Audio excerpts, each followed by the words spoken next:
Welcome back to Magoo's Reviews. Hope everybody's having a blessed day. So this is my review for the Netflix documentary, Mr. McMahon, episode 2. Really good episode, man. This one's titled Heat. So it just kind of rolls over into the first episode, which is titled Junior, into this one, man. Just starting off, man, it kind of goes into the beginning of WrestleMania 2 and how Jesse the Body Ventura is trying to build a union for wrestlers. I stated back in my last initial review that back then, man, wrestlers didn't have an off season. They didn't have an off season. They rarely got to see their families. They rarely got to see their kids, man. And so I think Tony Atlas said it in this one, man. A lot of them were on painkillers. A lot of them were on painkillers. Some of them turn to alcohol, some of them turn to drugs, and that's how that happened back then, man. From that stress of just being on the road, you know what I mean. At the same time, like if they didn't wrestle, man, they didn't get paid. So Jesse was trying to start a union, which it says Hulk Hogan undermined and cut and snitched on him. Hey, look, man, I respect Hogan for who he is. To me, Hulk Hogan is one of the in-ring work is different, but personas in wrestling, Hulk Hogan is cream of the crop in my personal opinion. The reason why I say that, man, because you think of professional wrestling, what it became to be, man, he really did pave the way for, your Stone Colds, your John Cena's, your Rocks, you know what I mean? The rest of those guys. He really did, Hulk Hogan paved the way for those guys. You know what I mean? So I think the reason why not WrestleMania, but WWE and wrestling where it is, period, is because of Hulk Hogan. But at the same time, that doesn't mean Hulk Hogan was perfect. Hulk Hogan did a lot of stuff back then today, man.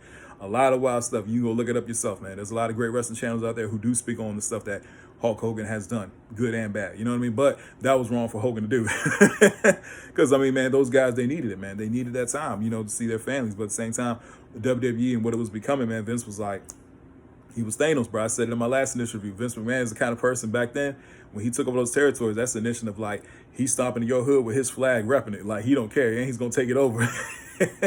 That's where it was. But getting right to it, man, WrestleMania 2 and how WrestleMania 2 wasn't, they tried to go bigger, pause, than WrestleMania 1 from, having like the different, like it was in LA, New York and stuff like that. And I think that's when Hogan wrestled King Kong Bundy in the steel cage match. Back then, the blue steel cages. But anyway, they say it really didn't turn out to be the successful way it was, but so Vince was like, man, how can we go? We said, all right, well, we're going to go even bigger, man. I think it was a stadium out in Michigan that hold like 93,000 people. All right, we're going to have Andre the Giant versus Hulk Hogan. At that time, Andre the Giant, man, he was dealing with a lot, you know what I mean? Because Andre the Giant was a giant. So he was dealing with a lot of pain and stuff like that. Even if you watch a lot of the matches with Andre the Giant later on in the 80s and stuff like that, if you really look at him, he really stands on the ropes and stuff like that. His knees were really giving out on him, man. It's really sad to watch. Like, but they said back then, man, Andre the Giant was like, he was like the Don in the locker room and stuff. People respected him, and later on, Undertaker took that role. But yeah, Andre the Giant, man, he really that setup for him and Hogan was smart. It was smart because here's the thing, like they said, this isn't the first time Andre and Hogan wrestled each other. They have wrestled each other in the past. Hogan has slammed Andre before in the past. This isn't the first time it's happened, but Vince, with his marketing genius, built it up to be that. You know what I mean? Like, he really built that up to be that thing. You know what I'm saying? And they also talked about Stephanie McMahon talked about how she kind of felt resentment, how her father didn't get the credit deserved for the Hogan character because he really was the one behind the scenes. Like, all right, say this. All right, do that. And even Tony Atlas, like, yeah, man, Hogan was the one that did it, but Vince was the mouthpiece. You know what I mean? It was like a two-headed monster. You know what I mean? So back then, man, Hogan was a larger-than-life figure, man. And for Andre the Giant to turn heel, if you watch it, it's on there when he rips Hogan's shirt. And Hogan's like on the ground on his knees, like he just lost his kid or something. It's the funniest thing in the world, just the overacting, man. I love that time period of wrestling. It's just so funny to me. Sign the contract, brother. It's just funny. It's all funny, dog. But you know what I mean? Just that whole thing of Andre being a heel. And one thing I did like is that Hogan was the anxiousness in Hogan's mind of like, man, is Andre gonna put me over? He keeps going to Vince like, what Andre say? What Andre say? He's like, Andre gonna do the right thing. What's that mean? You know what I mean? Because Andre the Giant, he was that Don in the guy, in the locker room, man. All the wrestlers respected Andre the Giant. Rest in peace to him, man. But even though, man, like I said, that match, looking back on it, like, man, that was a big deal for wrestling, man. You still see them play that in the recaps and stuff like that. Hogan slamming Andre and stuff, WrestleMania 3. And, Vince even said it then, and that was pretty cool to hear him say. He's like, I'm still proud of that to this day. I'm still proud of that. You know what I mean? So I think that's a pretty cool thing. So, overall, I thought that was pretty cool how he did talk about that. Here comes Brad Meltzer. He said it was 90,000, more like 78,000. That's still successful. That's still very successful. It was like 93 to 30,000. Okay. But 93 to 78, that's still very successful. You know what I mean? So we'll see. Bruce Pritchard, he talked a lot in this one. Bret Hart, he talks a little bit more in this one, man. But it kind of leads on to WrestleMania 3 and how Hogan was, this larger than life figure, man. He had the cartoon. And here's another thing, bro. When you get a cartoon, you're a serious deal. The Jackson 5 had a cartoon. Who else? Muhammad Ali had a cartoon. I think Sonny and Cher had a cartoon. So there are certain people back then who actually had, certain celebrities who had cartoons. And Hulk Hogan had his own cartoon, you know what I mean? So that kind of bled into like, well, at one point, people were kind of like dying off from Hulk Hogan and stuff like that. So what do? Man, here comes the Ultimate Warrior. At the time he was the Intercontinental Champion and stuff like that. Warrior really did had a run and stuff. But the thing about Warrior, like they say, he didn't have really a love for the business and stuff like that. And of course, you can check out documentaries on the Ultimate Warrior and stuff like that. Warrior rubbed a lot of people the wrong way. But there was that big match between him and Hogan. It's still a big match, you know what I mean? Between two faces, you know what I mean? Neither one were heels. They both were faces. So it was like the fans were really just seeing their favorite good guys go at it. You know what I'm saying? So Warrior did end up winning the match and everything like that. Even if you go watch it, Hogan does try to kick out after the 3 and then holds up his fingers like, well, it's funny, man.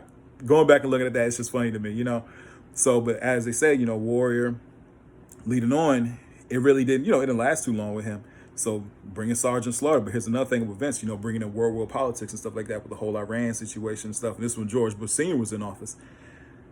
So there's that whole fiasco. There's that right there.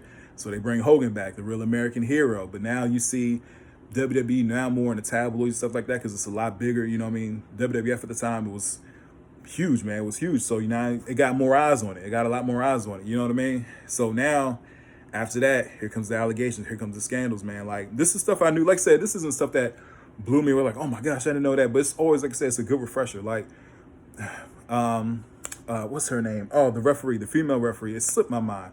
But, who has that whole, the grape allegations towards Vince McMahon. You know what I mean? Back then, the whole steroid allegations, like that was a big deal. But the thing for me, man, like the whole Ring Boy allegations of how they were bringing young teenage boys, and certain men in the WWE entertainment at the time would assault these young men. They would assault them. The Ring Boys would help put up the rings and stuff like that, set them up and then take them down. But how a lot of them were assaulted. You know what I mean? And Pat Patterson was, if you know wrestling, man, especially behind the scenes, Pat Patterson, he was a genius, you know what I mean? As far as, like I said, Tony I said, he was in charge of booking, but at the same time, like, he would come and just grab me. Not to get too deep, but he would just come and grab me because he said at the time he was the booker. He's like, who you going to tell? You going to run events? You going to get fired? You going to say something? You going to get in trouble? He was like, so you just kind of roll with it. I said, yo, that's so wrong, bro. That's wrong. You know what I mean? Like, you're assaulting somebody, you're taking advantage of somebody, because they're not going to say anything. So that was crazy. That was crazy, in my personal opinion. And just hearing that, like I said, it was nothing that blew me away. But at the same time, it was like always a good refresher. Like, dang, man, WWE really had a lot going on back then. A whole lot. And this is also the same time when Hulk Hogan left. Hogan left, and he said him and Vince had a conversation like, hey, if you leave for Hollywood, that's fine. Just don't ever compete. You promise you never compete against me. Hogan at the time gave Vince his word.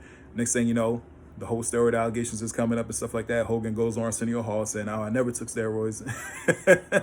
Come to find out, other wrestlers like, no, I did give Hogan steroids. Hogan has used before. You know what I mean? And I think back then, man, especially it's called the big man era, in the 80s and stuff like that. A lot of those guys were on it. They're always on the road and stuff like that, working out. So a lot of them were on it, So that was a huge thing back in the day, man, especially with the doctor and everything and him getting arrested. I think it's Dr. Zoharian. I can't pronounce it. I cannot pronounce his name, man. He looks so geeky in episodes. Like a stereotype geek, man. I was like with the big old bow tie, the glasses and everything. I was like, goodness gracious, man. Just funny. But, just rolling on to it, man. It was really good. It was a very good episode, man. I mean, and kind of leading into WCW and how Eric Bischoff, he stated that, he was the one who, he was in charge of WCW back, not in charge of it, but, he was also part of WCW, Ted Turner and everything like that, but how they were kind of like the B-side, even though they were number 2, they were kind of like the B-sides of WWE, and how, back then, man, he was like, he went for the gusto, he went for Hogan. He went for Hogan. He said Hogan was missing wrestling at the time, you know what I'm saying? He was in Hollywood, but at the same time, we gave him a guarantee, like, all right, man, you get this much, you only work these amount of days. He was like, for us, it was back then, that was like a deal, like, all right, bet, I only got to work 100-something days, and I'm getting paid this amount of money. Bet, cool, I'm there. You know what I mean? But that goes against like, oh man, now Vince doesn't have anybody to compete against that. Well, we all know Later on, this is when transitions to the smaller guys, the more athletic guys like Bret Hart, Shawn Michaels, and so on and so forth. But yeah, man, it was really cool. Like that's what a transition was, because WWE was really taking a lot of hits in the media. They were taking a lot of like allegations, like what did Vince say was the law of the jungle, something like that. He was like, well, everywhere I turn, it's like, all right, I'm getting hit, but you just got to roll with the punches. Like when he went on Donahue and stuff, tried to defend himself, and it didn't work out to his liking. But respect for him trying to trying to fight back. But at the same time, yeah, man. Overall, it was a very good episode. I thought this was a very good episode. I really did enjoy this one a lot. Just like the first one. Like I say, it was more so a refresher. It didn't blow me away. It didn't give me any new news, but overall, still a good episode. I can't wait to review the next ones coming up for you guys. Don't forget to like, share, and subscribe to the channel. Leave a comment in the comment section. Hope everybody has a blessed day. I'll see you soon.